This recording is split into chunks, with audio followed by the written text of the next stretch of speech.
Diqqat qiling. O'zbekistonda oylik va ish haqqi oladigan fuqarolarga tezkor xabar. O'zbekistonda o'rtacha oylik ish haqqi 6 million 376 ming so'mni tashkil etdi. Assalomu alaykum, hurmatli tomoshabinlar.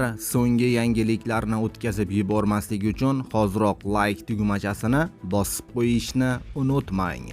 Like bosgan insonni Xudoyim doim qo'llasin. Vitronik tabobat olamida ajoyib yangilanish. Erkaklarda uchrovchi prostata bezi adenomasi, surunkali prostatit holatlarida achishish, og'riq, kam peshob ajratish holatlarini bartaraf etuvchi ajoyib vosita. Umumquvvatni oshiradi, jinsiy faoliyatni yaxshilaydi. Erkaklarning haqiqiy ishonch manbai.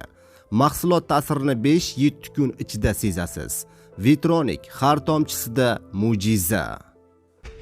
Diqqat qiling, 2025-yilda O'zbekistonda o'rtacha oylik ish haqqi 6 million 376 ming so'mni tashkil etib, o'tgan yilning mos davriga nisbatan 18,9% ga o'sdi. Bu haqida Milliy statistika qo'mitasi xabar berdi.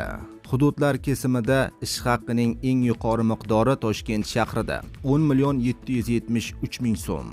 Ish haqqining eng past miqdori esa Qashqadaryoda 4 million 476 ming so'mni tashkil etgan, deyiladi xabarda.